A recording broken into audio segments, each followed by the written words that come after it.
नमस्कार दोस्तों, स्वागत है आपका एक बार फिर से थ्रोन एजुकेशन के इस यूट्यूब चैनल पर, इस यूट्यूब प्लेटफॉर्म पे, जहां हम पढ़ रहे हैं कंप्यूटर। और कंप्यूटर में हम बेसिक इंट्रोडक्शन से हमने स्टार्ट किया था। और लास्ट क्लास में जो हमने किया, जो टॉपिक था हमारा, जो कंप्यूटर के विकास का वर्गीकरण, ठीक है, इसके 3 तरीके से वर्गीकरण इसका किया गया है, जिसमें जो है हार्डवेयर के आधार पे, आकार या साइज़ जो है कंप्यूटर का उसके आधार पे, और कंप्यूटर की जो कार्य प्रणाली है उसके आधार पे, है ना। तो ये 3 टाइप से जो है वर्गीकरण किया गया है कंप्यूटर का, जिसमें से हमने जो उसकी वर्किंग मेथड है, वर्किंग किस तरीके से कार्य प्रणाली रहती है, उसके आधार पे जो 3 टाइप्स के हैं, तो वो हम डिस्कस कर चुके हैं, ठीक है, वो पढ़ चुके हैं।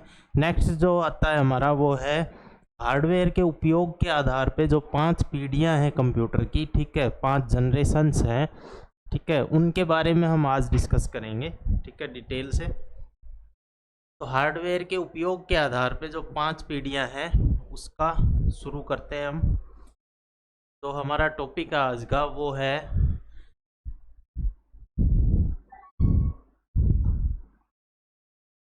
कंप्यूटर के विकास का वर्गीकरण। और उसके विकास का जो वर्गीकरण किया गया है में तो सेकंड पॉइंट है हमारा वो क्या है कि हार्डवेयर जो यूज़ हो रहे हैं बनाने में, ठीक है, हार्डवेयर के उपयोग के आधार पे, उपयोग के आधार पे जो वर्गीकरण किया गया है, उसकी 5 अलग अलग पीढ़ियां बताई गई हैं, उनके बारे में आज हम पढ़ेंगे, ठीक है। तो 1 से लेके 5 तक की जो पीढ़ियां बताई गई हैं कंप्यूटर की, ठीक है, फर्स्ट जनरेशन टू 5 जनरेशन, और इनका अलग अलग टाइम पीरियड रहा है कि उस दौरान, उस टाइम पीरियड में जो कंप्यूटर्स बने थे वो फर्स्ट पीढ़ी में, फिर सेकंड पीढ़ी में, इस तरीके से। और जो अभी करंट में हमारी चल रही है वो कौन सी है? 5वीं पीढ़ी हमारी चल रही है। तो फर्स्ट पीढ़ी यानी कि फर्स्ट जनरेशन ऑफ कंप्यूटर से हम स्टार्ट करेंगे, ठीक है। तो कंप्यूटर की पहली पीढ़ी, ठीक है, कंप्यूटर की पहली पीढ़ी, या फिर हम कहें कि फर्स्ट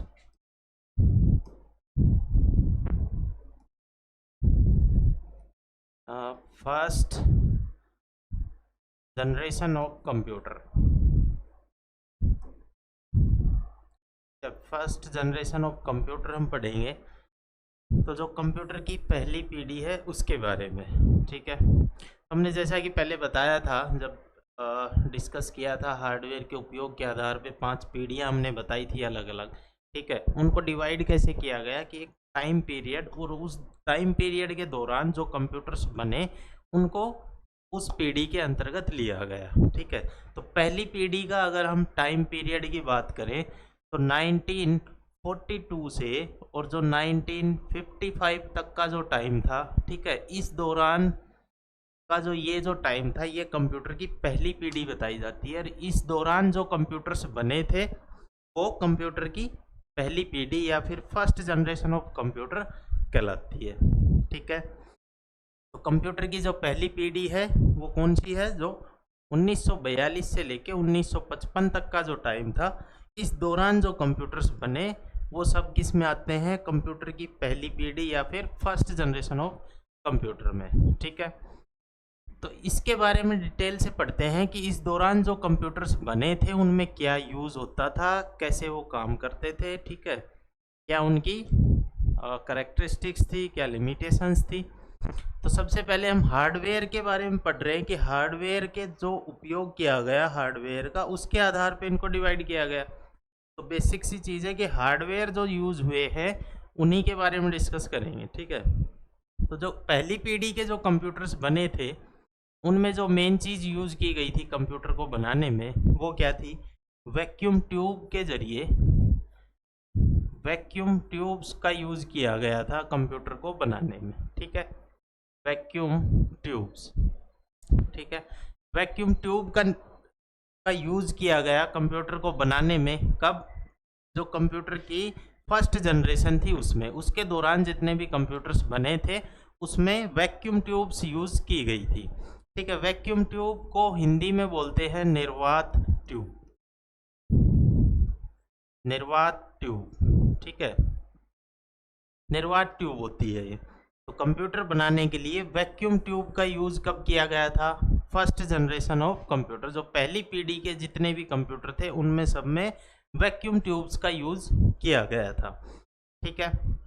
वैक्यूम ट्यूब की हम बात करें कैसी होती है, तो हमने अभी अपने पास में एलईडी बल्ब्स हैं, ठीक है। इससे पहले जो हमारे पास बल्ब होते थे, आपको याद होगा, तो इस तरीके से बाहर क्या होता था, ग्लास होता था, ठीक है, जो है इस तरीके से एक ग्रिड होती थी, ठीक है, इस तरीके से एक फिलामेंट रहता है इसमें, ठीक है।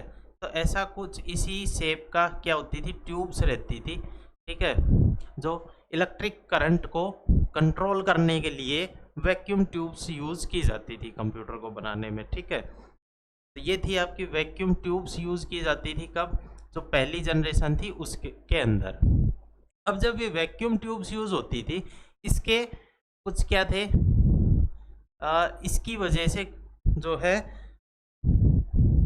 इसकी वजह से कई चीज़ें होती, जैसे कि वैक्यूम ट्यूब्स, सैकड़ों वैक्यूम ट्यूब्स एक कंप्यूटर को बनाने में यूज़ की जाती थी, ठीक है। तो वैक्यूम ट्यूब्स बहुत सारी होंगी, तो क्या होगा, कंप्यूटर का क्या होगा, साइज बड़ा हो जाएगा, ठीक है। तो इस पीढ़ी के जितने भी कंप्यूटर थे उनका साइज क्या था, साइज बड़ा होता था, ठीक है। अब एक वैक्यूम ट्यूब्स जो है, और 100 वैक्यूम ट्यूब्स अगर किसी कंप्यूटर में यूज़ की गई, तो जो बिजली की खपत होगी, इलेक्ट्रिसिटी कंजप्शन होगा कंप्यूटर के द्वारा, इस मशीन के द्वारा, तो वो क्या होगा, वो भी ज़्यादा होगा। यानी कि बिजली की खपत जो होती थी वो भी क्या थी, ज़्यादा थी, ठीक है, वैक्यूम ट्यूब्स के कारण, ठीक है। साइज बड़ा था, बिजली इलेक्ट्रिसिटी की खपत जो थी वो ज़्यादा थी, ठीक है। तीसरा जो मेन कारण था वैक्यूम ट्यूब्स के कारण क्या हो रहा था यहाँ पे, कि आपने बल्ब देखा, ठीक है, वो 100 वाट का बल्ब कितनी हीट पैदा करता है, ठीक है। और वैसे ही 100 वाट के सपोज करो कि हम 100 बल्ब से एक साथ लगा दें, ठीक है, तो कितनी हीट पैदा करेगा। इसी तरीके से ये जो वैक्यूम ट्यूब्स थी, इनकी वजह से क्या होता था, हीट जनरेट होती थी, ठीक है। तो हीटिंग प्रॉब्लम जो थी वो एक सबसे बड़ी प्रॉब्लम थी, ठीक है। क्या होते थे, ये हीट होते थे। तो ये कंप्यूटर्स, ये सिस्टम क्या होते थे, बहुत ज़्यादा हीट जनरेट करते थे। तो इनको वातानुकूलित एक उसमें रखना एक सबसे बड़ा चैलेंज था उस टाइम पे, ठीक है, कि उसको वातानुकूलित कैसे रखा जाए, ठीक है। तो ये सबसे बड़ी प्रॉब्लम क्या थी कि हीट हो जाते थे, वो बहुत ज़्यादा हीट पैदा करते थे। तो तरह तरह के तरीके यूज़ किए जाते थे कि कम से कम जो है ज़्यादा से ज़्यादा हीट ऑब्जर्व हो, और जो वो जहाँ पे सिस्टम रखा है वहाँ से ये प्रॉब्लम हटाई जाए, ठीक है, वातानुकूलित उसको किया जाए, ठीक है। तो ये 3 बड़े कारण थे वैक्यूम ट्यूब्स के कारण जो दिक्कतें आ रही थी। क्या आ रही थी, वैक्यूम ट्यूब्स यूज़ होती थी कंप्यूटर बनाने में, जिसके कारण साइज़ बड़ा होता था, क्योंकि बहुत सारी जो है वैक्यूम ट्यूब्स यूज़ होती थी, तो साइज़ बड़ा होता था, बिजली बहुत ज़्यादा जो है खर्च होती थी, ठीक है, कंजप्शन जो होता था इलेक्ट्रिसिटी का बहुत ज़्यादा होता था, हीटिंग प्रॉब्लम एक सबसे बड़ा चैलेंज था, ठीक है। तो ये चीज़ है। अब हम बात करें सेकंड पॉइंट, एक तो वैक्यूम ट्यूब यूज़ हुई, उसके कारण क्या क्या चीज़ें थी वो हमने देखा, ठीक है। तो दूसरी चीज़ क्या है कि स्टोरेज के लिए अगर हम बात करें, संग्रहण के लिए, संग्रहण समझते हैं, संग्रहण या फिर स्टोरेज, या फिर हम कहें कि डेटा सेव करने के लिए कुछ भी, ठीक है। तो किस चीज़ का यूज़ किया जाता था, पंच कार्ड का। जो पहली पीढ़ी के जो कंप्यूटर थे उनमें किसका यूज़ किया जाता था, पंच कार्ड, या फिर उनको बोलते हैं हम पेपर टेप, ठीक है।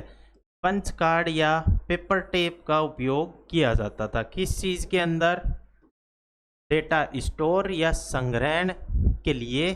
जो उपकरण था वो क्या था, पंच कार्ड या पेपर टेप, ठीक है। डेटा संग्रहण के लिए पंच कार्ड यूज़ किए जाते थे।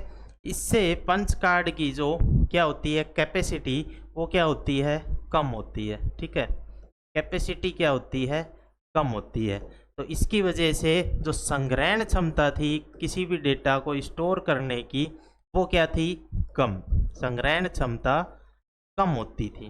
ठीक है, किस में, जो फर्स्ट जनरेशन के कंप्यूटर्स थे, पहली पीढ़ी के जो कंप्यूटर थे जिनमें वैक्यूम ट्यूब यूज की जाती थी, और संग्रहण के लिए क्या किए जाते थे यूज, पंच कार्ड या पेपर टेप, जिनकी वजह से पंच कार्ड और पेपर टेप जो है लेस डेटा स्टोर कर सकते हैं, और संग्रहण क्षमता इन कंप्यूटर्स की इस वजह से क्या थी, कम थी। ठीक है, इतना समझ आया।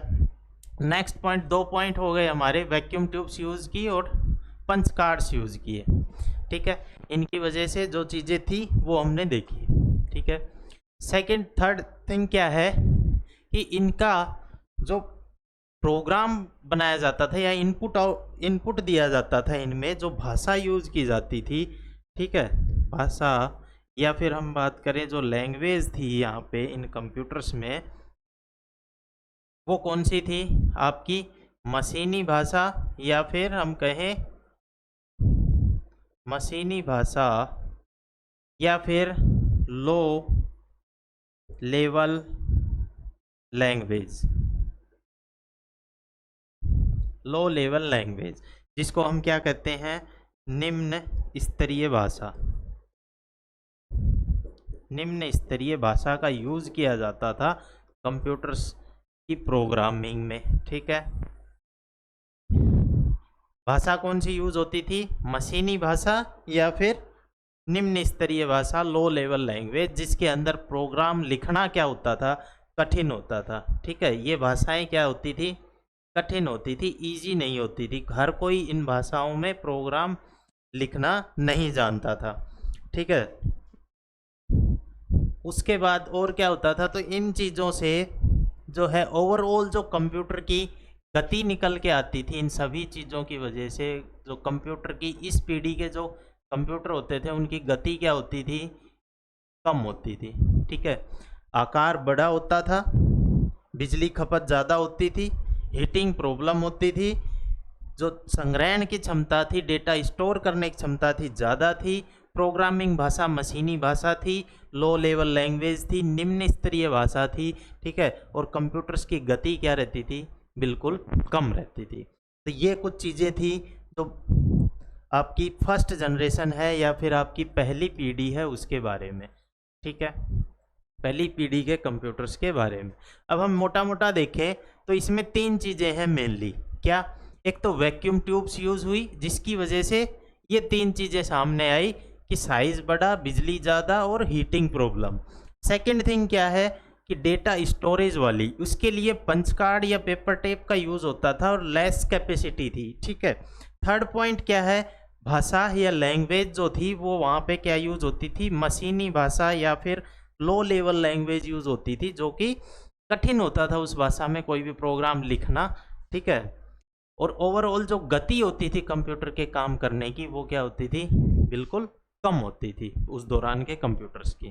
ठीक है, तो ये कुछ मेन चीज़ें थी जो पहली पीढ़ी के आपके कंप्यूटर्स रहे थे। ठीक है, उनके बारे में अब हम बात करें कि पहली पीढ़ी के अगर एग्जाम्पल्स देखें, उन कंप्यूटर्स के नाम देखें तो कौन कौन से कंप्यूटर्स थे। तो आपको हमने पहले भी बताया, जब हमने इतिहास पढ़ा कंप्यूटर का तो उस दौरान हमने कुछ कंप्यूटर्स का डिस्कस किया था जो इस टाइम पीरियड में बने थे आपके, कब, 1942 से 1955 के बीच में कई ऐसे कंप्यूटर हमने पढ़े थे जो इस दौरान बने थे। तो वो सारे क्या थे, फर्स्ट जनरेशन के कंप्यूटर थे आपके। ठीक है, हम बात करें सबसे पहले, आपको याद होगा IBM कंपनी का कौन सा था, मार्क 1 कंप्यूटर जो है इसी दौरान बना था। ठीक है, तो ये कौन सा कंप्यूटर है आपका, फर्स्ट जनरेशन का कंप्यूटर। अगर आपसे एग्जाम्पल कोई पूछे कि फर्स्ट जनरेशन के कंप्यूटर्स कौन से हैं तो आप उसमें आएगा IBM का मार्क 1। और भी थे, ENIAC था आपका 1945 में डेवलप किया था। ठीक है, EDVAC था आपका 1950 में वो आया था। UNIVAC था आपका 1952 में आया था। ABC कंप्यूटर था। तो ये सारे क्या है, ये इस जनरेशन के एग्जाम्पल्स हैं। ठीक है, ABC कंप्यूटर, ठीक है, EDVAC, ठीक है, ENIAC, तो ये सब क्या है, ये फर्स्ट जनरेशन के जितने भी कंप्यूटर हैं जो इस दौरान बने थे वो सब पहली पीढ़ी के कंप्यूटर। ठीक है, तो पहली पीढ़ी में समझ आया क्या क्या चीज़ें हैं, एक बार रिपीट करते हैं। 3 चीज़ें मेन याद रखनी है, क्या कि वैक्यूम ट्यूब का यूज किया गया था कंप्यूटर्स बनाने में, जिसकी वजह से 3 प्रॉब्लम्स हमारे सामने, बड़ी प्रॉब्लम्स आई थी। क्या क्या? साइज बड़ा हो गया था कंप्यूटर का, बिजली ज़्यादा और हीटिंग प्रॉब्लम बहुत ज़्यादा थी। ठीक है, तो वातानुकूलित कंप्यूटर को रखना, उस एटमॉस्फेयर को, वहाँ के उसके आसपास को, वो बहुत बड़ा चैलेंज था उस टाइम पे। ठीक है, सेकंड क्या था कि स्टोरेज और जो संग्रहण क्षमता थी कंप्यूटर की, वो क्या थी, पंच कार्ड और पेपर टेप यूज होते थे, उस वजह से बहुत कम होती थी। लैंग्वेज की हम बात करें तो मशीनी भाषा और निम्न स्तरीय भाषा होती थी। एग्जाम्पल की हम बात करें तो एबीसी कंप्यूटर, ईडीवैक, एनईएक, आईबीएम का मार्क 1, ठीक है, यूनिवैक, ये सब क्या थे, फर्स्ट जनरेशन ऑफ कंप्यूटर्स थे। ठीक है, तो ये आपकी हो गई पहली पीढ़ी। ठीक है, इसका हम आपको पूरा जो है पीडीएफ भी मिल जाएगा, बट ये हमने समझाने के लिए आपको बता दिया। ठीक है, इस तरीके से पीडीएफ आपको डिस्क्रिप्शन लिंक में मिल जाएगा, बट एक बार इस तरीके से हम चीज़ों को समझते हैं तो याद रहती है, लंबे टाइम के लिए कन्फ्यूज़न नहीं होता है। तो सेकंड हमारा कौन सा आता है, कंप्यूटर की दूसरी पीढ़ी। ठीक है, दूसरी पीढ़ी या फिर हम कहें second generation of computer, second generation of computer. ठीक है, तो फर्स्ट जनरेशन हमने देखी, फर्स्ट जनरेशन का जो टाइम था कौन सा था, 1942 से 1955। तो जो सेकेंड जनरेशन आपकी आई उसका टाइम पीरियड क्या है, 1956 से लेके और 1964। ठीक है, तो ये जो टाइम था, इस दौरान जो कंप्यूटर्स बने वो कौन सी पीढ़ी के अंतर्गत आए, सेकेंड जनरेशन के। ठीक है, तो सेकेंड जनरेशन के बारे में कुछ पॉइंट्स देखते हैं।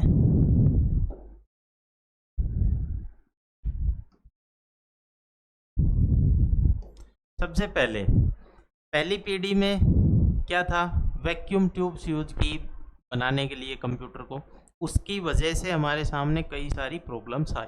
ठीक है, तो सेकेंड जनरेशन क्यों आई, क्योंकि पहली पीढ़ी के जो कंप्यूटर्स थे उनमें जो कमियां थी, उनमें जो दिक्कतें आ रही थी, उनका जब सॉल्यूशन हमने ढूंढा, निकाला, तो फिर एक नया रूप कंप्यूटर ने लिए, नए हार्डवेयरों का उपयोग किया और फिर सेकेंड जनरेशन हमारी स्टार्ट हुई। ठीक है, जो कि डिफरेंट थी फर्स्ट जनरेशन के कंप्यूटर्स से।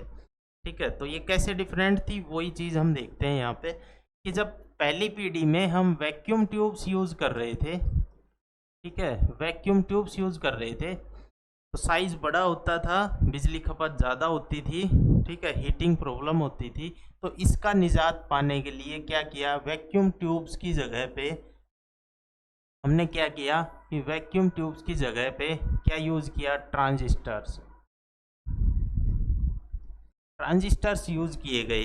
ठीक है, ट्रांजिस्टर्स यूज़ किए, तो ट्रांजिस्टर्स यूज़ करने से क्या हुआ कि कंप्यूटर का साइज़ कम हुआ। इलेक्ट्रिसिटी जहाँ पे वैक्यूम ट्यूब्स बहुत ज़्यादा कंज्यूम करती थी, तो ट्रांजिस्टर उसके मुकाबले बहुत ज़्यादा कम जो है बिजली खपत होती थी ट्रांजिस्टर्स की वजह से। क्या क्या हुआ कि साइज़ कम हो गया आपका, पहली पीढ़ी के मुकाबले हम बात कर रहे हैं यहाँ पे, साइज़ कम हुआ, बिजली खपत भी कम हो गई। ठीक है, और जो सबसे बड़ी दिक्कत थी क्या, कि हीटिंग जो समस्या थी, हीट की, हीट यहाँ से निकलती थी वैक्यूम ट्यूब्स के कारण, तो हीटिंग प्रॉब्लम जो है वो कम हो गई। ठीक है, हीटिंग प्रॉब्लम क्या हुई, कम हुई।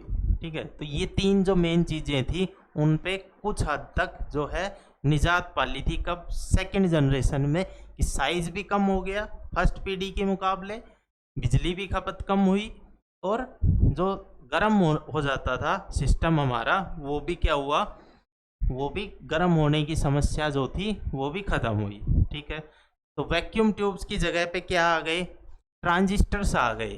ठीक है, दूसरी चीज़ वहाँ पे क्या थी कि जो हम संग्रहण के लिए, ठीक है, डेटा संग्रहण या फिर हम कहें कि स्टोरेज के लिए क्या करते थे, वहाँ पे जो उपकरण यूज़ करते थे वो क्या थे, पेपर टेप। ठीक है, फर्स्ट जनरेशन की हम बात कर रहे हैं, पेपर टेप या फिर पंच कार्ड ये यूज कर रहे थे वहां पे। ठीक है, तो इनकी जगह पे जब सेकंड जनरेशन के कंप्यूटर्स बने तो इनकी जगह पे क्या यूज किए हमने, कुछ चुंबकीय उपकरणों से जो बने थे। ठीक है, चुंबकीय उपकरणों से, चुंबकीय उपकरणों का यूज किया गया किसमें, जो आपके जो स्टोरेज यूनिट है उनको बनाने के लिए। ठीक है, किसका यूज किया गया, चुंबकीय उपकरणों का उपयोग किया गया डेटा संग्रहण में या फिर डेटा स्टोरेज में। ठीक है, चुंबकीय उपकरणों का उपयोग किया गया किसकी जगह पे, जो फर्स्ट जनरेशन में पंच कार्ड और पेपर टेप आपके यूज हो रहे थे उसकी जगह पे चुंबकीय उपकरण आ गए। ठीक है, और इनकी वजह से क्या हुआ, जो है कैपेसिटी बढ़ी। क्या बढ़ी, कैपेसिटी बढ़ी, या फिर जो संग्रहण क्षमता है आपकी, डेटा संग्रहण क्षमता, डेटा संग्रहण क्षमता में क्या हुई, वृद्धि हुई। ठीक है, ठीक है, या फिर डेटा स्टोरेज कैपेसिटी जो है वो आपकी बढ़ गई। ठीक है, किसकी कैपेसिटी, स्टोरेज की, डेटा को स्टोर करने की, कंप्यूटर के अंदर सेव करने की, ज़्यादा से ज़्यादा डेटा स्टोर करने की कैपेसिटी बढ़ गई। किससे, जब हमने पंच कार्ड की जगह पे चुंबकीय उपकरण यूज किए। कब, सेकंड जनरेशन ऑफ कंप्यूटर्स जब बनाए गए उनके अंदर पंच कार्ड की जगह पे चुंबकीय उपकरण यूज किए। ठीक है, 2 पॉइंट आपके हो गए। तीसरी प्रॉब्लम वहाँ पे क्या थी कि जब हम प्रोग्राम्स लिखते थे, ठीक है, जो भाषा यूज की जाती थी, जो लैंग्वेज यूज होती थी वो कौन सी थी, वहाँ पे थी आपकी मशीनी भाषा। कहाँ पे, फर्स्ट जनरेशन के जो कंप्यूटर थे उनके अंदर क्या थी, मशीनी भाषा का प्रयोग किया जाता था। ठीक है, तो जब सेकंड जनरेशन के कंप्यूटर बनाए गए तो उनमें क्या किया, मशीनी भाषा की जगह पे क्या लेके आए, मशीनी भाषा की जगह पे आई आपकी हाई लेवल लैंग्वेज, जिसको बोलते हैं अपन HLL, हाई लेवल लैंग्वेज, जिसको हिंदी में हम बोलते हैं उच्च स्तरीय भाषा। ठीक है, उच्च स्तरीय भाषा का प्रयोग किया गया, हाई लेवल लैंग्वेज का प्रयोग किया गया प्रोग्राम्स बनाने में। ठीक है, कंप्यूटर में। तो मशीनी भाषा की जगह पे सेकेंड जनरेशन में आपकी क्या आ गई, हाई लेवल लैंग्वेज। ठीक है, तो उससे क्या हुआ, इजी टू यूज़ हुआ, यूज़ करना आसान हुआ, क्योंकि मशीनी भाषा जो थी इसमें हर कोई जो है प्रोग्राम वगैरह नहीं कर पाता था, तो ये इससे इजीली हो जाता था यहाँ पे काम, सेकंड जो जनरेशन के कंप्यूटर्स थे उसमें। अब हम हाई लेवल लैंग्वेज की भी बात करें तो इसके एग्जाम्पल देखें तो हाई लेवल लैंग्वेज में जो सबसे पहले भाषा का विकास हुआ उस भाषा का नाम क्या था, कोबोल। ठीक है, दूसरी भी एक और लैंग्वेज थी आपकी, वो क्या थी, फोर्ट्रान, FORTRAN। तो ये जो 2 लैंग्वेजेस हैं ये प्रोग्रामिंग लैंग्वेज हैं जो सेकंड जनरेशन ऑफ कंप्यूटर में जो क्या हुई, डेवलप हुई थी, जिनका नाम क्या था, कोबोल और फोर्ट्रान। ठीक है, तो हाई लेवल लैंग्वेज यूज की गई सेकंड जनरेशन ऑफ कंप्यूटर्स में, और उन लैंग्वेजेस का नाम क्या था आपका, कोबोल और फोर्ट्रान। और चौथा पॉइंट यहाँ पे क्या आ गया, जब सेकंड जनरेशन के कंप्यूटर्स बनाए गए तो उनमें क्या आया, ऑपरेटिंग सिस्टम आ गया आपका। ठीक है, ऑपरेटिंग सिस्टम की शुरुआत हो गई, ऑपरेटिंग सिस्टम की क्या हुई, शुरुआत हुई। और शुरुआत में जब सेकंड जनरेशन में जो ऑपरेटिंग सिस्टम आया आपका उसका नाम क्या था, बैच ऑपरेटिंग सिस्टम। ठीक है, तो जो सबसे पहले वो आया आपका ऑपरेटिंग सिस्टम, उसका नाम क्या था, batch operating system, batch operating system. और ये कब आया था, सेकंड जनरेशन ऑफ कंप्यूटर के अंदर। ठीक है, इंपॉर्टेंट चीज़ है, पूछी जाती है कि बैच ऑपरेटिंग सिस्टम का डेवलप कब हुआ था, इसका विकास कब हुआ था। तो जब सेकंड जनरेशन के कंप्यूटर्स आए थे उनके अंदर बैच ऑपरेटिंग सिस्टम का प्रयोग किया गया था सबसे पहले। ठीक है, तो यहाँ पे सेकंड जनरेशन में हमने क्या देखा, जो फर्स्ट में वैक्यूम ट्यूब यूज होती थी वहाँ पे क्या आ गए, आपके ट्रांजिस्टर्स आ गए। ठीक है। पंच कार्ड की जगह पे आपके आ गए चुंबकीय उपकरणों का विकास होने लगा और वो यूज में होने लगे। ठीक है। मशीनी भाषा की जगह पे आपकी हाई लेवल लैंग्वेज, और हाई लेवल लैंग्वेज में आपकी कोबोल और फोर्ट्रान जो लैंग्वेज के नाम है वो सबसे पहले विकसित हुई। ऑपरेटिंग सिस्टम आपका आ गया सेकेंड जनरेशन में, और ऑपरेटिंग सिस्टम के नाम की हम बात करें सबसे पहले कौन सा आया, बैच ऑपरेटिंग सिस्टम आया आपका। ठीक है, जिससे क्या हुआ, कंप्यूटर की स्पीड भी बढ़ी। ठीक है, जो प्रोसेस करने की जो है गति है उसमें वृद्धि हुई। ठीक है, और इजी टू यूज हुआ किसके कारण, जो हाई लेवल लैंग्वेज का यूज हुआ कोबोल और फोर्ट्रान। ठीक है, तो ये कुछ चेंजेस आए सेकंड जनरेशन में। ठीक है, अब हम इसके एग्जाम्पल की अगर बात करें तो इसके एग्जाम्पल में जो कंप्यूटर्स के नाम हैं, ठीक है, जैसे फर्स्ट जनरेशन में हमने देखा था ईडीवैक, यूनिवैक, ठीक है, मार्क 1, ABC, ये सब थे आपके। ठीक है, तो यहाँ पे हम बात करें तो एग्जाम्पल की, तो आपका कंप्यूटर था IBM 1401, ये एक कंप्यूटर का नाम है। ठीक है, IBM कंपनी का था और इसका नाम जो है IBM 1401, ये कंप्यूटर था आपका सेकेंड जनरेशन ऑफ कंप्यूटर। ठीक है, इसके एग्जाम्पल जैसे उसमें ENIAC, EDVAC वो सब कंप्यूटर्स के नाम थे, ऐसे ही सेकेंड जनरेशन का कंप्यूटर का उदाहरण हम दें तो IBM का 1401 जो कंप्यूटर था वो सेकेंड जनरेशन का कंप्यूटर था। ठीक है, दूसरा एग्जाम्पल हम देखें तो हनीवेल का, हनीवेल कंपनी थी और 2200 हनीवेल 200 ये क्या था, कंप्यूटर का नाम था। ठीक है, जो हनीवेल कंपनी ने बनाया था हनीवेल 200 उस कंप्यूटर का नाम था, हनीवेल 200। ठीक है, एक और कंप्यूटर आता है आपका इसी पीढ़ी का, दूसरी पीढ़ी का, CDC। ठीक है, CDC ये कंप्यूटर भी जो है दूसरी पीढ़ी के अंतर्गत ही आता है। ठीक है, मॉडल की हम बात करें तो CDC का 1604। ठीक है, CDC 1604 ये इस कंप्यूटर का पूरा नाम था। ठीक है, CDC कंपनी द्वारा बनाया गया था। IBM 1401 IBM ने बनाया था। हनीवेल 200 ये हनीवेल कंपनी का कंप्यूटर था। ये तीनों कंप्यूटर क्या थे, दूसरी पीढ़ी के फेमस कंप्यूटर थे, जो जिनका विकास कब हुआ था, 1956 से 1964 के बीच जो है सेकंड जनरेशन के कंप्यूटर्स बने थे। उनके अंदर ये चीज़ें थी। ठीक है, तो फर्स्ट जनरेशन के मुकाबले सेकंड जनरेशन के जो कंप्यूटर थे उनमें क्या क्या चेंजेस आए, साइज कम हो गया था, बिजली खपत कम हो गई थी, हीटिंग प्रॉब्लम जो थी वो सॉल्व हो गई थी कुछ हद तक। ठीक है, चुंबकीय उपकरणों के उपयोग से क्या हो गया था, डेटा का संग्रहण करने में वृद्धि हो गई थी, कैपेसिटी बढ़ गई थी। ठीक है, प्रोग्रामिंग भाषा मशीनी भाषा से हाई लेवल लैंग्वेज में आई तो प्रोग्राम लिखना इजी हो गया था। बैच ऑपरेटिंग सिस्टम का यूज़ हुआ तो प्रोसेसिंग की जो स्पीड थी वो क्या हुई, तेज़ हुई, उसमें जो है वृद्धि हुई। तो ये कुछ चीज़ें थी आपकी सेकेंड जनरेशन की। अब बात आती है थर्ड जनरेशन पे। ठीक है, दो पीढ़ियाँ आपकी हो गई है, दोनों में कुछ ऐसा नहीं है जो समझ में ना आए। ठीक है, 3-4 चीज़ें हैं जिनमें चेंज हुए और चेंज होने के कारण क्या चेंजेस यहाँ पे आए वो चीज़ें हमने देखी। ऐसे ही थर्ड पीढ़ी है आपकी जिसमें सेकेंड जनरेशन में जो हार्डवेयर्स यूज़ हुए उनके जगह पे क्या क्या यूज़ में आए वो अपन देखेंगे अभी। तो थर्ड जनरेशन ऑफ कंप्यूटर आता है आपका तीसरा जो पॉइंट है। ठीक है,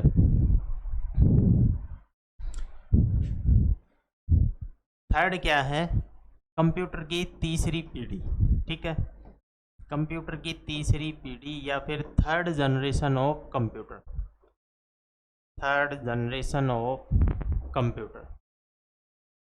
ठीक है, थर्ड जनरेशन ऑफ कंप्यूटर, तो इसमें हमने देखा था सेकेंड जनरेशन आपकी कब से कब तक की थी, 64 तक। ठीक है, तो थर्ड जनरेशन आपकी स्टार्ट होती है 1965 से और 74 तक। ठीक है, 1965 से 74 तक का जो टाइम था आपका वो था कौन सा, थर्ड जनरेशन का, तीसरी पीढ़ी का कंप्यूटर्स की। ठीक है, तो सेकेंड जनरेशन तक आते आते हमने क्या देखा कि सेकेंड जनरेशन में जो है आपके वैक्यूम ट्यूब्स रिप्लेस हो गई थी ट्रांजिस्टर से, ठीक है। अब ट्रांजिस्टर्स में भी उतना जो है इम्प्रूवमेंट नहीं मिला, लोग सेटिस्फाई नहीं हुए, उस और बढ़िया कुछ करना चाहते थे, इस सिस्टम को और बढ़िया बनाना चाहते थे, ठीक है। तो उन्होंने क्या किया, तीसरी पीढ़ी के जो कंप्यूटर्स बने उनमें क्या हुआ, जो सेकेंड पीढ़ी में आपने ट्रांजिस्टर्स का यूज़ किया था, ठीक है, ट्रांजिस्टर का यूज़ किया था, तो जो थर्ड पीढ़ी में क्या किया, ट्रांजिस्टर को वहाँ से हटा दिया, ठीक है। ट्रांजिस्टर्स की जगह पे क्या यूज़ किया, आईसी आ गई आपकी, ठीक है, या फिर हम कहें इंटीग्रेटेड सर्किट, ठीक है। इंटीग्रेटेड सर्किट्स आ गए, आईसीज आ गई, किसकी जगह पे, ट्रांजिस्टर की जगह पे इंटीग्रेटेड सर्किट आईसी का प्रयोग किया, ठीक है। और इनके प्रयोग से क्या बनाया, कंप्यूटर बनाया, ठीक है।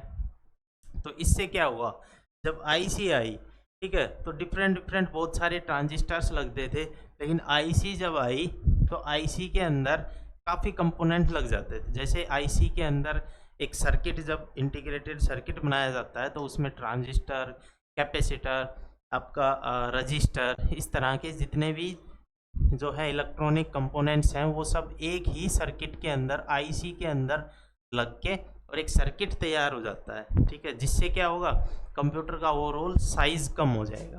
तो यहाँ पे हम बात करें तो इससे क्या हुआ, साइज कंप्यूटर का और ज़्यादा कम हो गया, सेकेंड पीढ़ी के मुकाबले भी साइज कम हो गया। जो दूसरी चीज़ थी बिजली, वो भी कम खर्च होने लगी, उससे भी ज़्यादा कम खर्च, ठीक है। तो इससे ट्रांजिस्टर की जगह पे जब आईसी आई, इंटीग्रेटेड सर्किट आया, साइज कम हो गया और बिजली और ज़्यादा कम खर्च होने लगी। सेकंड पॉइंट, आपके तो संग्रहण में या फिर हम बात करें भंडारण में या फिर स्टोरेज में क्या यूज़ हो रहे थे, सेकंड पीढ़ी में क्या आ गए थे, चुंबकीय उपकरण आ गए थे, ठीक है, चुंबकीय उपकरण आ गए थे, ठीक है। उन चुंबकीय उपकरणों का और ज़्यादा विकास हुआ, ठीक है, और ज़्यादा डेवलपमेंट हुआ, ठीक है। और चुंबकीय उपकरणों में मैग्नेटिक डिस्क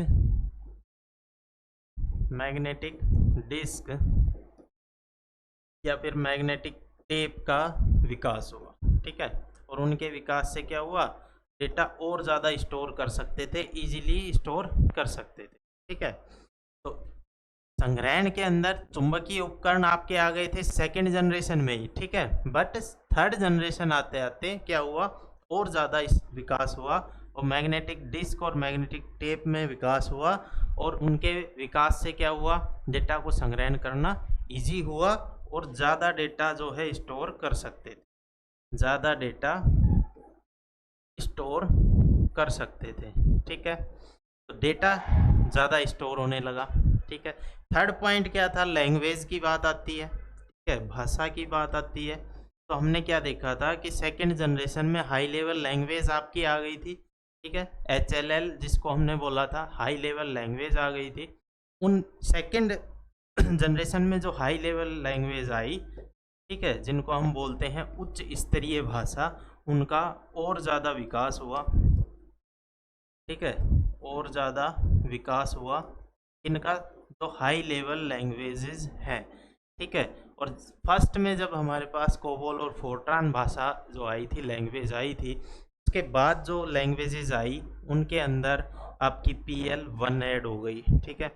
PL1 एक लैंग्वेज का नाम था, जैसे कि कोबोल और फोर्ट्रान थी, ठीक है। उसके बाद आपकी पास्कल आई, ठीक है, पास्कल आई। उसके बाद बेसिक का भी विकास हो गया था, कब, आपकी जो थर्ड जनरेशन थी उसी दौरान। जो बेसिक लैंग्वेज है वो भी एक प्रोग्रामिंग लैंग्वेज है ये सब, तो इन सब का विकास थर्ड जनरेशन के ख़त्म होते होते हो चुका था, ठीक है। और इससे पहले हम बात करें सेकंड जनरेशन में जो आई थी हमारी कोबोल और कौन सी, फोर्ट्रान,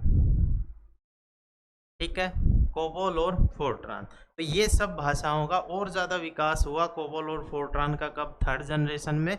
और ये जो नई लैंग्वेजेस हैं इनका भी विकास कब हुआ, आपकी तीसरी जनरेशन में, तीसरी पीढ़ी में, ठीक है। तो लैंग्वेज हो गई है अपनी, ठीक है। अब सेकंड जनरेशन में हमने ऑपरेटिंग सिस्टम भी यूज़ किया था, ठीक है। सेकंड जनरेशन में बैच ऑपरेटिंग सिस्टम हमने यूज़ किया था, ठीक है। तो थर्ड जनरेशन आने के आई जब, तो बैच ऑपरेटिंग सिस्टम की जगह पे जो बैच ऑपरेटिंग सिस्टम था, ठीक है, उसकी जगह पे किसने ले ली, बैच ऑपरेटिंग सिस्टम को हटा के आपका आ गया था टाइम ऑपरेटिंग सिस्टम, ठीक है। टाइम ऑपरेटिंग सिस्टम, ठीक है। बैच ऑपरेटिंग सिस्टम आपका सेकेंड जनरेशन में था, और थर्ड जनरेशन में कौन सा आ गया, टाइम ऑपरेटिंग सिस्टम का यूज किया गया, time sharing operating, sorry, time sharing operating system का यूज थर्ड जनरेशन में किया गया, ठीक है। तो थर्ड जनरेशन में ये मोटी मोटी चीज़ें हैं क्या, कि ट्रांजिस्टर्स जो सेकंड जनरेशन में यूज़ हुए थे आपके, उनकी जगह पे आईसीज आ गई। आईसी में क्या होता है, एक इंटीग्रेटेड सर्किट जिसके अंदर डिफरेंट डिफरेंट टाइप्स के आपके जो इलेक्ट्रॉनिक जो है एलिमेंट्स लग जाते हैं, जैसे आपका ट्रांजिस्टर हो गया, रजिस्टर हो गया, कैपेसिटर हो गया, इन सब को मिला के एक सर्किट तैयार किया जाता है जिसको क्या बोलते हैं, इंटीग्रेटेड सर्किट। और ऐसे जो है सैकड़ों उसके अंदर चीज़ें लग जाती हैं, जैसे आपका ट्रांजिस्टर्स था, तो ट्रांजिस्टर्स यूज ओनली होता था सेकेंड जनरेशन में, और इसकी जगह पे आईसी रिप्लेस हो गई आपकी थर्ड जनरेशन में, जिससे क्या हुआ, साइज ओवरऑल जो है कंप्यूटर का आपका कम हो गया, ठीक है, बिजली खपत कम हो गई, ठीक है। सेकेंड पॉइंट क्या है, संग्रहण या डेटा या फिर भंडारण। डेटा भंडारण के लिए आपको कई जगह पे मिलेगा, डेटा भंडारण, संग्रहण, स्टोर करना, से डेटा सेव करने के लिए, तो सारी चीज़ें एक ही हैं। और उसमें सेकंड जनरेशन में चुंबकीय उपकरणों का यूज़ किया गया था, और थर्ड जनरेशन आते आते जो है इन उपकरणों का और ज़्यादा विकास हुआ, और मैग्नेटिक डिस्क और टेप का जो है बहुत ज़्यादा विकास यूज़ हुआ, जिनसे इन डिवाइसों का यूज़ करके ज़्यादा से ज़्यादा डेटा स्टोर, अब तक का सबसे ज़्यादा डेटा स्टोर कंप्यूटर कर सकता था। Third point, language. Second generation में हाई लेवल लैंग्वेज की शुरुआत हो चुकी थी दूसरी पीढ़ी में, जिसमें कोबोल और फोर्ट्रान भाषाएं जो हैं डेवलप हो चुकी थी आपकी सेकेंड पीढ़ी में। बट थर्ड पीढ़ी में PL1, पास्कल और बेसिक, ये तीन भाषाओं को और डेवलप किया गया, और जो कोबोल और फोर्ट्रान थी उनको भी मॉडिफाई किया गया, ठीक है, और ज़्यादा लेटेस्ट उनको बनाया गया, जिससे क्या हुआ, प्रोग्रामिंग इजी हुई, ठीक है, इजी टू यूज़ हुआ कंप्यूटर का, ठीक है। और ऑपरेटिंग सिस्टम की हम बात करें तो बैच ऑपरेटिंग सिस्टम था आपका सेकेंड जनरेशन में, और थर्ड जनरेशन जब आई तो थर्ड जनरेशन में बैच ऑपरेटिंग सिस्टम की जगह पे टाइम शेयरिंग ऑपरेटिंग सिस्टम का यूज़ किया गया, ठीक है। तो इतना है थर्ड पीढ़ी के बारे में। अब थर्ड पीढ़ी में इतनी सारी चीज़ें हो गई, ठीक है, साइज़ कम, बिजली कम, हाई स्पीड। स्पीड की बात करें तो स्पीड जो थी थर्ड पीढ़ी की कंप्यूटर्स की, उसमें क्या थी, ज़्यादा थी गति, काम करने की जो गति थी वो ज़्यादा थी, और प्रोग्रामिंग इजी थी, इजी टू यूज़ बन गया था कंप्यूटर, बहुत सारी प्रोग्रामिंग लैंग्वेज का डेवलपमेंट हो चुका था, तो इस डेटा स्टोर भी ज़्यादा हो जाता था। तो इस वजह से जो कंप्यूटर का उपयोग है, जो यूज़ है वो बढ़ा, ठीक है। पहले क्या था कि कंप्यूटर सिर्फ या तो कोई साइंटिफिक रिसर्च वगैरह में यूज़ हो जाता था, मिलिट्री का कोई डेटा कहीं पे स्टोर करना है उसमें यूज़ हो जाता था, ठीक है, कुछ जो है अर्थमेटिक कैलकुलेशंस में यूज़ हो जाता था। बट अब जब थर्ड पीढ़ी आई आपकी तो कंप्यूटर का उपयोग बढ़ा, जैसे एयरलाइंस में, ठीक है, और भी जो रिजर्वेशन सिस्टम्स होते हैं उनमें, मौसम की जानकारी में, वेदर फोरकास्टिंग में जो है इनका उपयोग बढ़ा। तो हम उपयोग की अगर बात करें थर्ड जनरेशन में, तो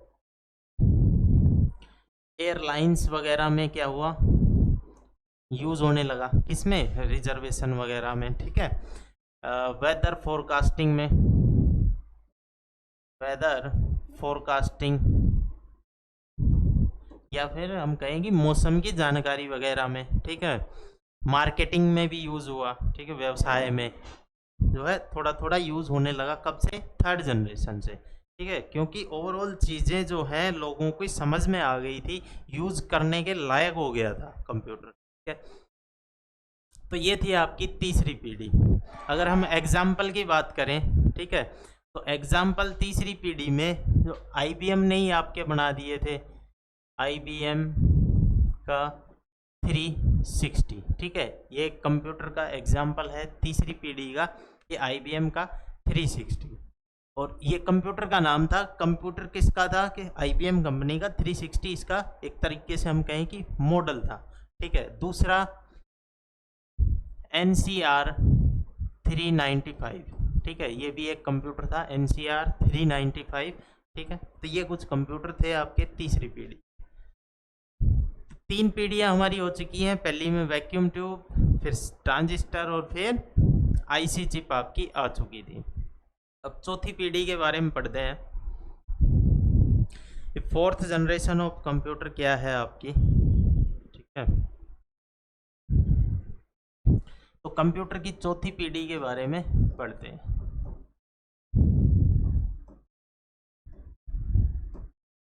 फोर्थ जनरेशन ऑफ कंप्यूटर, ठीक है। टाइम पीरियड की हम बात करें तो हमारी थर्ड पीढ़ी जो थी 74 तक आ चुकी थी, ठीक है।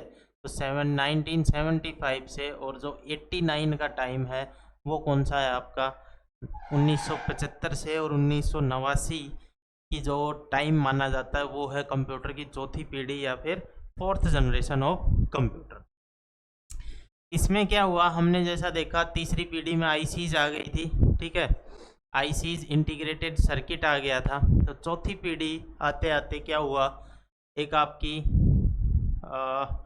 माइक्रो प्रोसेसर का विकास हो गया, ठीक है। चौथी पीढ़ी में जो सबसे बड़ी क्रांति आई किससे आई, कि चौथी पीढ़ी में माइक्रो प्रोसेसर। तो माइक्रो प्रोसेसर का विकास कब हुआ था, कंप्यूटर की चौथी पीढ़ी में, ठीक है। माइक्रो प्रोसेसर का विकास हो गया कब, कंप्यूटर की चौथी पीढ़ी में। और इसमें जो टेक्निक यूज की गई वो कौन सी यूज की गई, LSI और VLSI, ठीक है। LSI और VLSI क्या होता है कि LSI आपका होता है large scale integration, large scale integration, ठीक है। और VLSI आपका होता है वेरी लार्ज स्केल इंटीग्रेशन, ठीक है। तो इनका यूज करके माइक्रो प्रोसेसर्स बनाए गए, माइक्रो प्रोसेसर्स का विकास किया, ठीक है। और LSI और VLSI टेक्निक का यूज करके, जिससे क्या हुआ, नाम से आपको पता चल रहा है माइक्रो प्रोसेसर का विकास हुआ, ठीक है। यानी कंप्यूटर का जो ओवरऑल साइज है वो बिल्कुल कम हो गया, क्योंकि माइक्रो प्रोसेसर क्या था, एक इंटीग्रेटेड चिप थी आपकी, ठीक है, जिसका साइज जो था अब तक का सबसे कम, बहुत छोटा साइज हो गया था कंप्यूटर्स का, ठीक है। तो इनको क्या गया, ये जो माइक्रो प्रोसेसर से जो कंप्यूटर्स बने थे, ठीक है, इनका साइज क्या हो गया था, ओवरऑल साइज जो है बिल्कुल छोटा हो गया था, ठीक है, बिल्कुल छोटा साइज हो गया था माइक्रो प्रोसेसर के यूज के कारण, ठीक है। अब सेकेंड पॉइंट था हमारा कि तो संग्रहण यूनिट थी आपकी, तो डेटा को स्टोर करने के लिए जो उपकरण यूज किए जाते थे, सबसे पहले पंच कार्ड, फिर चुंबकीय उपकरण, मैग्नेटिक टेप और डिस्क आई। तो चौथी पीढ़ी के आते आते क्या हुआ कि जो चुंबकीय उपकरण थे उनको भी हमने छोड़ दिया, और चुंबकीय उपकरणों की जगह पे क्या लेके आए, सेमीकंडक्टर से बने गए उपकरण यूज किए, किसमें, डेटा को संग्रहण में, ठीक है। तो डेटा संग्रहण में क्या किया, डेटा संग्रहण के लिए क्या यूज किया, जो चुंबकीय उपकरण थे,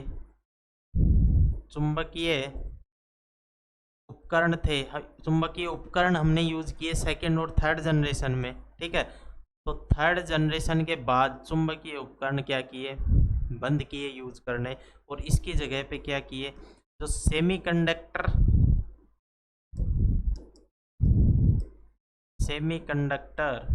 ठीक है,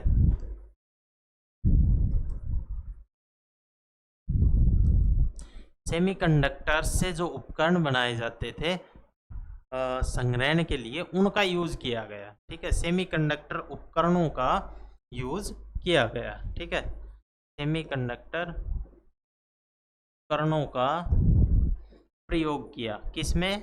डेटा को संग्रहण करने में, डेटा को स्टोर करने में। किसकी जगह पे? चुंबकीय उपकरण। और उससे पहले क्या यूज होते थे? आपके पंच कार्ड्स। ठीक है, इतना समझ आया क्या? माइक्रो प्रोसेसर का विकास हो गया चौथी पीढ़ी के आते आते, जिससे क्या हुई? आपकी साइज कम और गति बढ़ी। ठीक है, गति में क्या हुई? वृद्धि। ठीक है, साइज कम हो गया, गति में वृद्धि हो गई। सेकंड क्या था? डेटा संग्रहण में चुंबकीय उपकरण की जगह सेमीकंडक्टर से बने हुए उपकरणों का यूज किया, जिससे क्या हुआ? स्टोरेज बढ़ा आपका। ठीक है, स्टोरेज कैपेसिटी क्या हुई आपकी? उसमें भी क्या हुई? वृद्धि हुई। संग्रहण क्षमता हम बोले तो हिंदी में संग्रहण क्षमता जो है कंप्यूटर की, वो क्या हुई? उसमें वृद्धि हुई। ठीक है, इतना समझ आया। थर्ड पॉइंट क्या थी? लैंग्वेज का। तो लैंग्वेज में हमारी हाई लेवल लैंग्वेज का विकास शुरू हो गया था। कब से? सेकेंड जनरेशन से। बट सेकेंड जनरेशन में कोबोल फोर्ट्रान आई। थर्ड में आपकी PL1 पास्कल और बेसिक ऐड हो गई। ठीक है, और फोर्थ जनरेशन आते आते तो है आपकी हाई लेवल लैंग्वेजेस में और भाषाओं का विकास हो गया। ठीक है, जिसके अंदर थी आपकी SQL। ठीक है, SQL भी जो है आपका एक प्रोग्रामिंग लैंग्वेज है। C लैंग्वेज भी आपकी कब आ गई थी? फोर्थ जनरेशन में, चौथी पीढ़ी में। ठीक है, JSP, जावा, ये सब क्या है आपकी फोर्थ जनरेशन के अंदर इनका विकास प्रारंभ हो गया था। कब? हाई लेवल लैंग्वेज में आती हैं ये सब, प्रोग्रामिंग लैंग्वेज है, और इनका विकास शुरू हो गया था कब? चौथी जनरेशन में। ठीक है, और कुछ प्रयोग होना स्टार्ट हो गया था कंप्यूटर की चौथी पीढ़ी के अंदर। ठीक है, तो लैंग्वेज की बात करें तो हाई लेवल लैंग्वेज में SQL, C, जावा, इस तरह की जो है लैंग्वेज आ चुकी थी। हाई लेवल लैंग्वेज में उच्च स्तरीय भाषाओं में ही आती थी। अब और कुछ चीज़ों की हम बात करें इम्पोर्टेंट चौथी पीढ़ी के लिए, क्योंकि चौथी पीढ़ी आपकी इम्पोर्टेंट थी। ठीक है, चौथी पीढ़ी में ही और क्या हुआ? तो दोस्तों चौथी पीढ़ी के अंदर जब माइक्रो प्रोसेसर का यूज़ हुआ, ठीक है, इंटेल ने अपना सब जो है माइक्रो प्रोसेसर लॉन्च कर दिया था। ठीक है, और भी अलग अलग कंपनियों ने माइक्रो प्रोसेसर्स बना दिए थे छोटे छोटे। ठीक है, तो उनके प्रयोग से कंप्यूटर जो बनाए जाने लगे उनका साइज क्या हो गया? बिल्कुल कम हो गया। और ऐसे ही जो IBM कंपनी आप जानते हैं, IBM कंपनी ने 1981 में क्या किया? अपना पहला PC लॉन्च किया। ठीक है, पहला PC लॉन्च किया। PC क्या था आपका? पर्सनल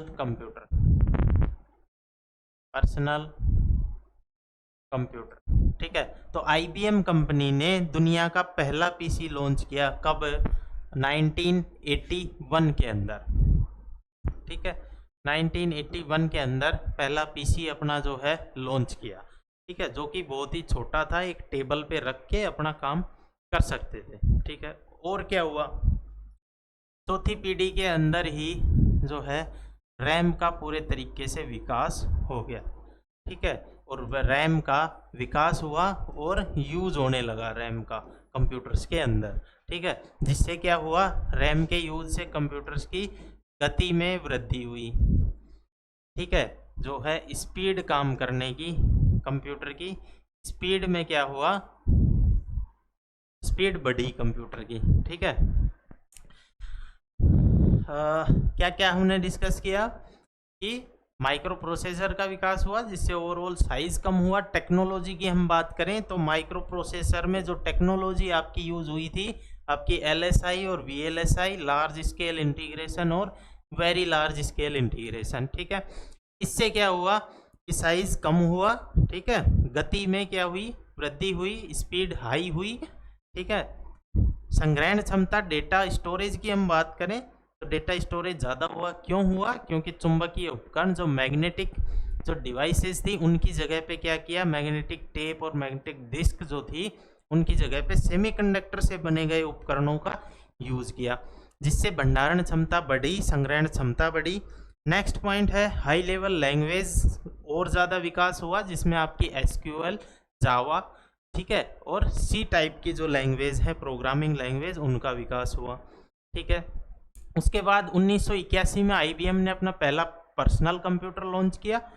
ठीक है, और चौथी पीढ़ी के अंतर्गत ही रैम का विकास हो गया था, जिससे कंप्यूटर जो है कंप्यूटर की गति है काम करने की वो और ज़्यादा बढ़ी। ठीक है, हैंग होने की समस्या कम हुई रैम का यूज से। ठीक है, अब हम इसकी बात करें चौथे पीढ़ी के कंप्यूटर्स जो है साइज में बिल्कुल छोटे हो गए थे, पोर्टेबल हो गए थे, एक जगह से दूसरी जगह पे ले जाना इजी हो गया था साइज कम होने के कारण। तो ये जो कंप्यूटर्स थे हर एक चीज़ में धीरे धीरे अपना रोल्स प्ले करने लगे, जैसे मेडिकल में यूज़ होने लगे, ठीक है, डिफेंस में यूज़ हुए, व्यवसाय में, मार्केटिंग में, ठीक है, और कुछ कुछ जो है इनका व्यक्तिगत या हम कहें पर्सनल यूज़ होने लग गया था।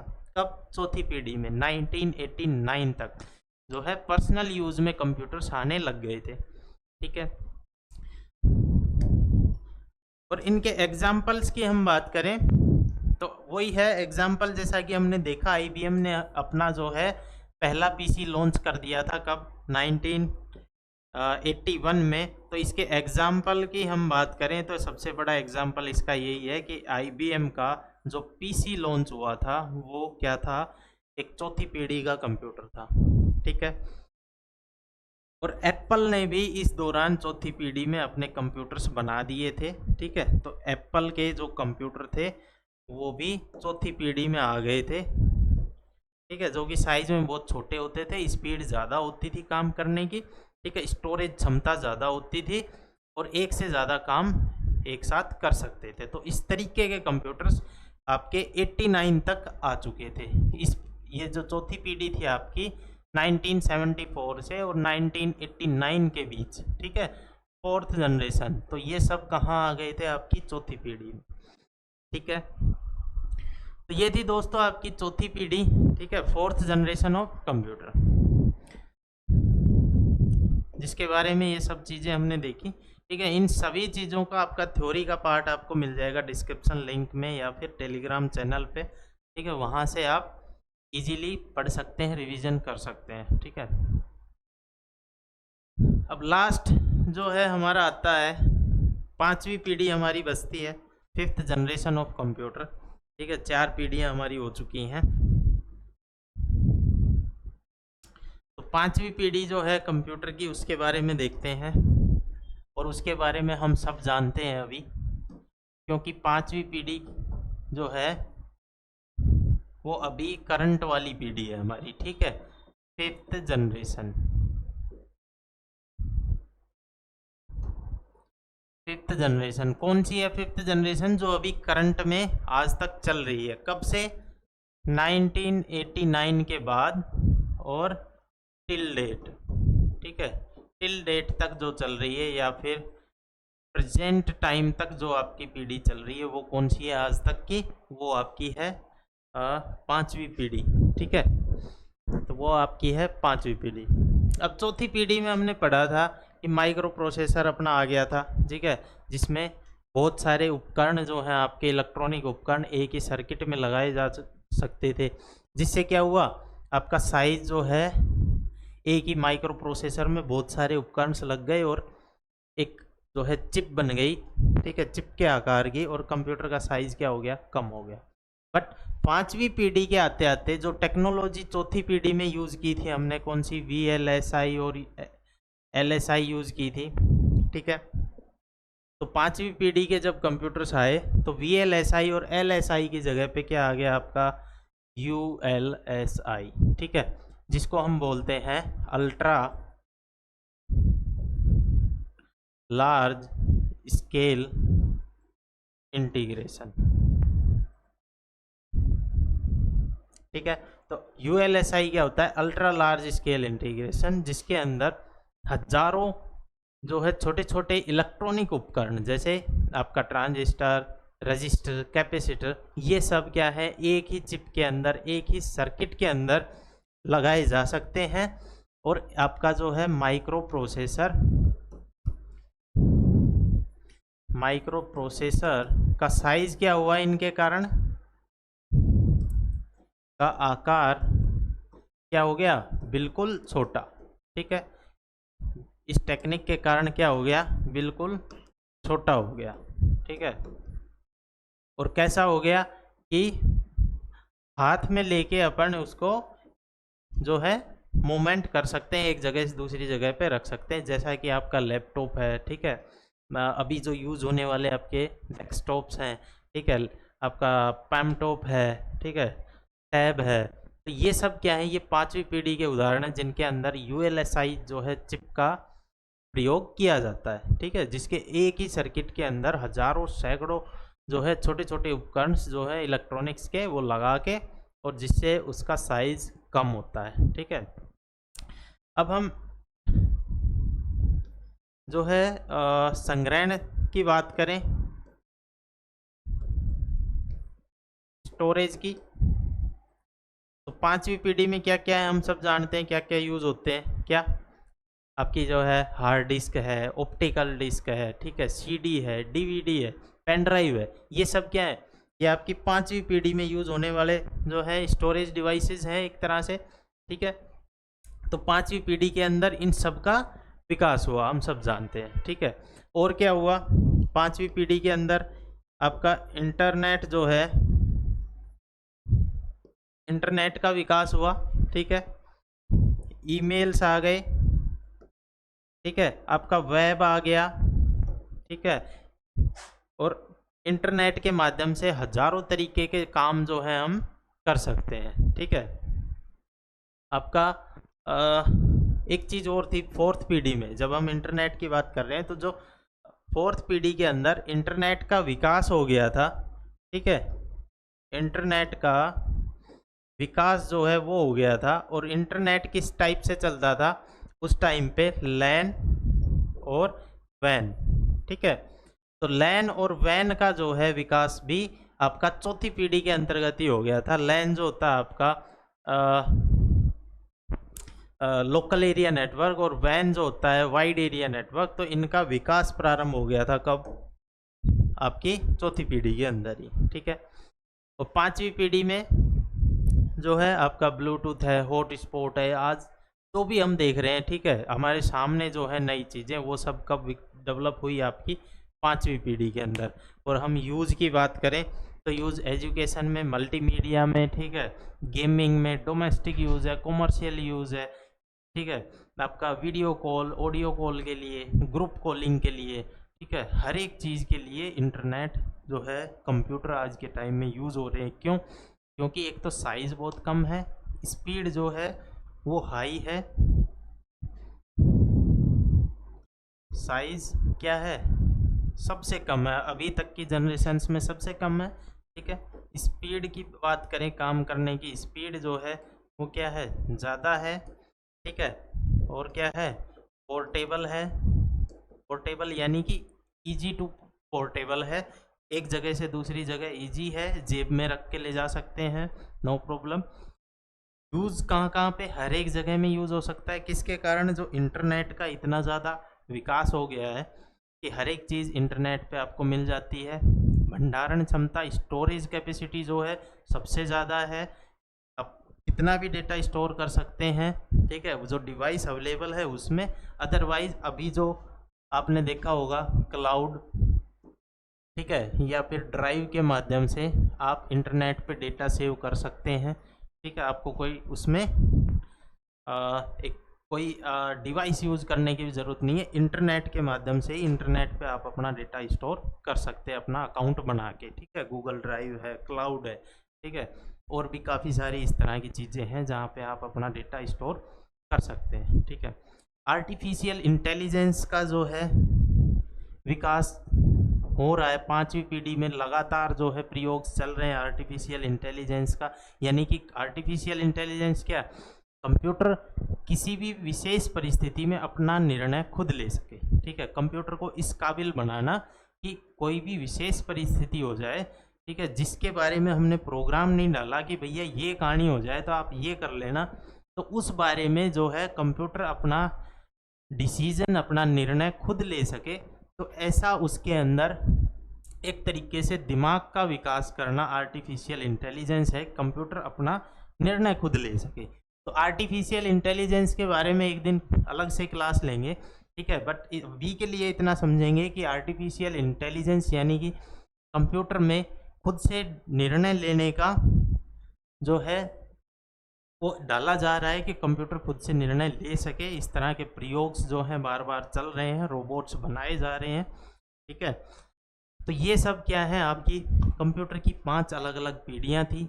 इस 5वीं पीढ़ी की एग्जाम्पल की हम बात करें तो हम सब जानते हैं, जैसे आपका पीसी है, ठीक है, पर्सनल कंप्यूटर है, ऑफिस में, घर में, हर एक जगह पे यूज़ होता है। ठीक है, आपका लैपटॉप है, पैमटॉप है, ठीक है, और एक तरह से मोबाइल भी जो है आपका 5वीं पीढ़ी का क्या है, कंप्यूटर है, नोटबुक है, टैब है, ये सब क्या है, कंप्यूटर्स हैं आपके 5वीं पीढ़ी के। ठीक है, तो ये थी आपकी कंप्यूटर की 5 पीढ़ियाँ, जिनको हार्डवेयर के आधार पे जो है डिवाइड किया गया था 5 अलग अलग कैटेगरीज में। ठीक है, और हमने इसको कुछ याद करने के तरीके से इस तरीके से बनाया है। ठीक है, ये थ्योरी पार्ट भी आपको मिल जाएगा, ठीक है, रिवीजन के लिए। और इस तरीके से 5 के अंदर जो है कंपैरिजन किया गया है।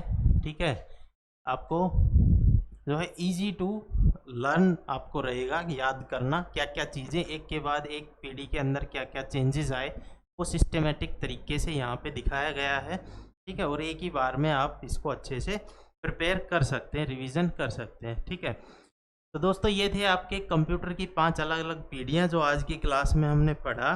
ठीक है, अभी नेक्स्ट जो है क्लास से स्टार्ट करेंगे अपना अगला कोई नया टॉपिक। ठीक है, नया क्या, अभी तो हमारा तीसरा जो है बचा हुआ है, जो हमने एक पढ़ा है वर्किंग मेथड हम पढ़ चुके हैं, एनालॉग डिजिटल हाइब्रिड 5 पीढ़ियाँ हम पढ़ चुके हैं। तो हमारा जो थर्ड है वो हम कंप्लीट करेंगे कल, और कल कुछ उससे जुड़े हुए क्वेश्चंस। ठीक है, उसके बाद जो है हमारा नेक्स्ट टॉपिक रहेगा। तब तक के लिए बने रहिए थ्रोन एजुकेशन के साथ। ठीक है, मिलते हैं नेक्स्ट क्लास में नए टॉपिक के साथ में। तब तक के लिए नमस्कार, जय हिंद, जय भारत।